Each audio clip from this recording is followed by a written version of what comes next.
The Mishnah of Sotah is going to close with memories of all kinds of wonderful things that ceased around the time of the destruction of the land of Israel by the Romans. And we've said before that, one of the views of expressed in the Mishnah is that all these things ceased, particularly the taste of the food ceased because the temple was destroyed. And there's another view that these things ceased because of the mitzvot that ceased to be performed. And now, as we enter the closing Mishnah, the 15th Mishnah of the ninth chapter of Sotah, which we won't have time to finish today. This is a giant Mishnah. It would practically take up a chapter. It could almost be a chapter on its own. So we'll get halfway through this Mishnah today and we'll close the tractate tomorrow. As we get into the 15th Mishnah, we have a third point of view, which is that this degeneration comes about because of the deaths of exceptional individuals. So, in other words, the people of Israel are sustained not by the temple service and not by the performance of mitzvot, but by exceptional individuals and leaders. And let's see how this plays out. We'll see how this plays out in the Mishnah.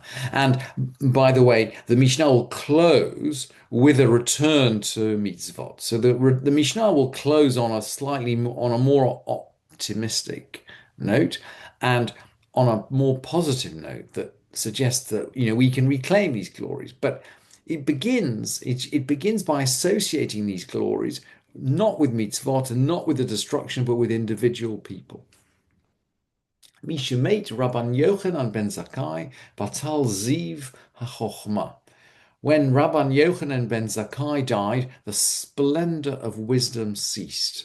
Now, Rabban Yochanan ben Zakkai is, of course, the individual who he's the link, he's the link, he's the bridge, he's the transition, he's the person who was carried out of Jerusalem in a coffin and who asks Vespasian for the town of Yavne and its sages. So he's the bridge between the new and the old Judaism, and maybe that's why he's associated with Ziv HaChochmah, the splendor of wisdom, that he somehow could see the way forward. And by the way, on his deathbed, he says, "Look, I'm not sure whether I took the right path." So it wasn't clear to him.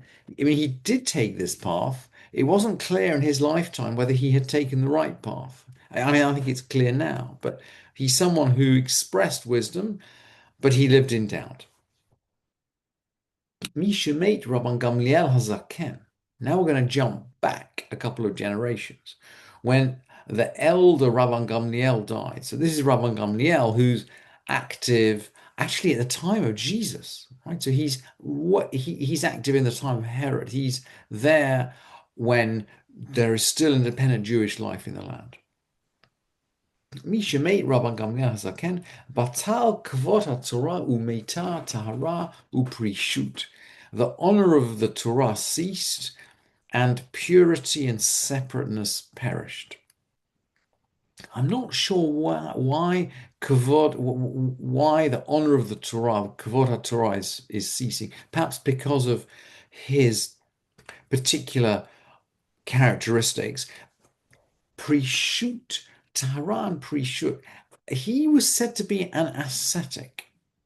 So, a lot of the descendants of Rabbi Gamliel are very, very rich, very, very wealthy scholars, as well as being great scholars. But he was supposed to be an ascetic, someone who's very moderate in his own personal lifestyle. And maybe that's why. Mishemet Yishmael ben Fiavi, Batal Ziv Hakuna. When Rabbi Ishmael ben Fiavi died, the splendor of the priesthood ceased. So now we've got the splendor of the Torah paralleled with the splendor of the priesthood. And now we're going to jump all the way forward 150 years to Rebbe. Mishemet Rebbe. So now we're in the beginning of the 3rd century of the Common Era. Mishemet Rebbe Batla Anva Veyirat Chet. Humility and fear of sin ceased.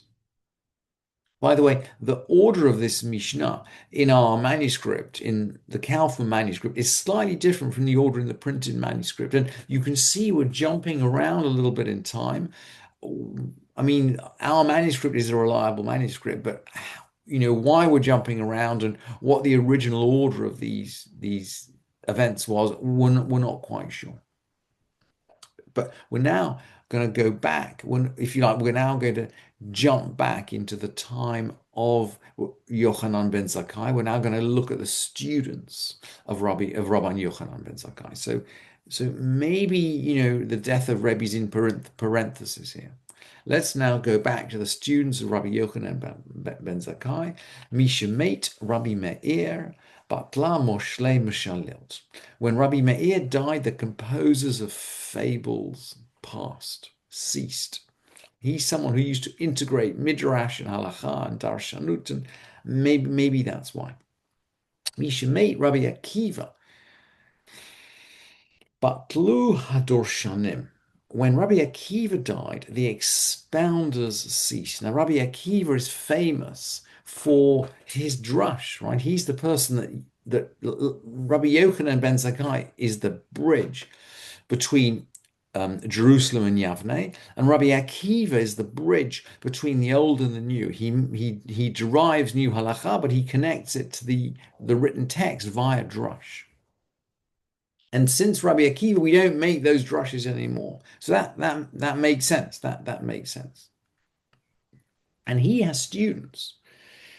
So let's see his students now. Mishemet ben Azai. Ben Azai is a student of Rabbi Akiva. These, and by the way, these are the among the individuals that went into the Pardes. And Rabbi Akiva was the only one to exit alive. Mishemet ben Azai batlu hashokdanim. When Ben Azai died, the diligent students ceased. The shokdanim were the ones who get up early and come first to the Beit Midrash. So we already recognize this, right? As the in every Beit Midrash, right? There's someone who gets up early and who's always there first. I mean, Rabbi Eliezer boasted that he was always first in the Beit Midrash. Ben Azai is one generation further down. So when he dies, the kind of those who get up early to be in the Beit Midrash, they died. Mishemet ben Zoma, but Lu Hador Shanim. When Ben Zoma died, the expounder ceased. This seems to be parallel, by the way, to what is said about Rabbi Akiva. And so you can see why I'm not quite sure we've got the right text of the Mishnah here. And by the way, the manuscript is full. If I'll show you briefly the manuscript is full of kind of crossings out in the margin. You can see all these kind of crossings out and side comments, and there's here's something crossed out, here's something in the margin. So it's clear from the text of this manuscript that we're not, even the scribe is not quite sure exactly what text, what the right text is. I'm just following here the text as it is corrected in Kaufman, as it is corrected.